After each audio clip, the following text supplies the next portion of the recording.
Hi, my name's Andy Chamberlain. I'm a writer and creative writing tutor, and this is the Creative Writers Toolbelt video channel, giving you practical, accessible advice that you can apply straight away to your own writing. And in this first episode, I want to share with you the 3 most important activities that I think a writer should be engaged in. And very briefly, they are, first of all, reading and writing. So read widely and write persistently, and we'll explore that in a moment. Secondly, when you do get writing advice, and I would include this advice that I'm giving you now in this, see whether it makes sense to you. And then once you've done that, see whether it can be practically applied to help you improve in the craft. There's no point in us taking on advice and insight that is abstract or just theoretical. It won't be any use to us and we'll forget it. Thirdly, be authentic. And this is a kind of personal favourite of mine. I think it's really important as writers that we're real in what we write and honest in what we write, and we'll unpack that a little bit in a moment. So first of all, let's look at the importance of reading and writing. Now, the professional editor Anne Perry says the most important thing that writers can do is write, and equally important, they need to read, and read widely, especially if they're going to write in genre fiction.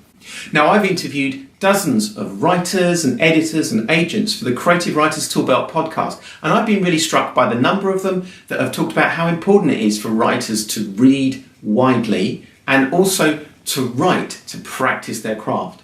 And when you think about it, you can understand why this is the case. It's through reading that we discover the whole landscape of different genres of fiction. We discover literary fiction, the different categories of non-fiction, and we also discover the different kinds of authorial voice that are out there. It's through reading good and not so good books that we discover how other writers deal with the various challenges of the craft, how they create interesting and intriguing characters, how they create wonderfully immersive settings, and how they put together the structure of a story.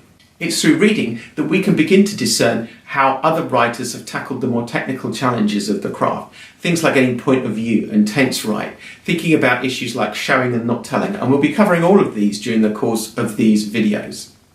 And then once we've read, we can turn to writing. And it's through doing our own writing that we begin to face those challenges ourselves. So we discover how we can create intriguing and interesting characters, how we can create credible and immersive settings, how we can deal with genres which have been around for a long time but which we can twist and manipulate to create something new and innovative. And we as writers can begin to discover what our own voice is. And like a baby learning to walk, we're going to end up doing the literary equivalent of landing on our backside several times as we go along. But that's fine, because we're doing one of the most important things that you can do when you're a writer, in fact when you're practicing any practical craft, and that is just practicing again and again and coming back and refining and honing the craft and the skills and the abilities that we have. And it's through writing that we can begin to test and evaluate the advice that we get. We can think about whether it makes sense to us. We can see whether it's been given with any examples, which is always helpful. And we can think about how we can incorporate that advice into our own work to improve in the craft. Do you remember when you learned to swim or cycle or drive? If you think back to that time, you will have got a load of advice when you were practicing and learning that skill. You might have had a book to read, and all of that advice and help that you got would have been great, but it would have only really been helpful if it made sense to you in the first place. And then, having made sense, it would have only really been helpful to you if you'd found that you could use it once you were actually trying to do the thing that you were practicing on. Now, writing is no different from any of those other practical skills. It's good to have advice, but it needs to make sense to us, and it needs to be something that we can apply so that we actually improve at what we're doing. Now, I find one of the best ways to make advice valuable is to actually give it with examples. So what I want to do is to give you some writing advice now and to actually give you an example of how it works so that I can show you how I think the best advice and insight that we can get as writers can actually be delivered to us. The piece of advice that I'm talking about is this. When you're writing down some description, it's a really good idea to use sensory information in that. So I'm talking about the sense of smell and touch and taste and feel, as well as the sense of sight, as well as whatever the character is seeing. So as an example, suppose I wrote this sentence down: she's eating an orange. Now that's not a very exciting piece of narrative, but let's suppose I wrote it like this. She runs her fingers against the smooth orange peel, and then she breaks it. The air fills with a tangy zest. She puts the first segment in her mouth and licks her lips to catch all of the juice. Now in that example, I've engaged just about every sense that I can. And I hope you can see that that second phrase that I've used is more engaging, it's more connected with you as the listener in this case. The best kind of advice that you can get is the advice which makes sense. So hopefully it would make sense to you to use sensory information to improve description in your narrative, and then is backed up by an example. So I hope the example I've given you shows you how that could work. And I would hope that you would then be able to take that particular piece of advice and apply it to improve in your own craft. Now finally, I said as writers we need to be authentic.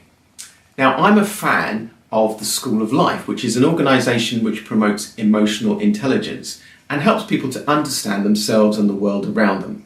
Now the School of Life has a YouTube channel, and in one of the episodes on that channel they tackle the issue of how not to be boring. And they argue that the answer in not being boring lies in being honest about what we desire, what we hope for, what we dream for, maybe even what we're worried about or what we dread. Now I think this is true, and I think it contains a crucial lesson for us as writers. If we can present characters who are honest and express their dreams and express their desires, their aspirations, their hopes, their fears, then they will become compelling characters. They will be interesting, and in creating interesting characters, we will create an interesting story.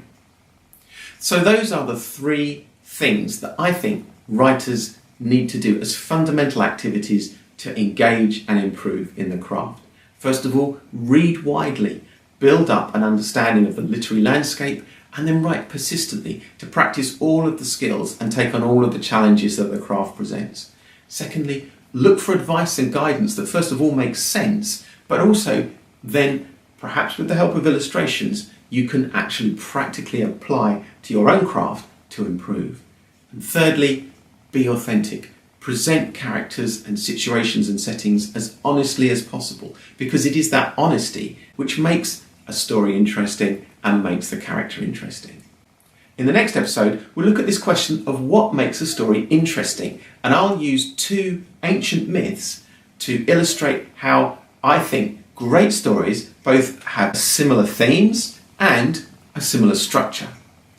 Please do leave any comments you have about this episode and hit the subscribe button so that you'll know when new episodes come up. If you want more insight on the craft right now, check out my podcast, the Creative Writers Toolbelt podcast, where there are over 100 episodes giving you practical, accessible advice on all kinds of aspects of the craft.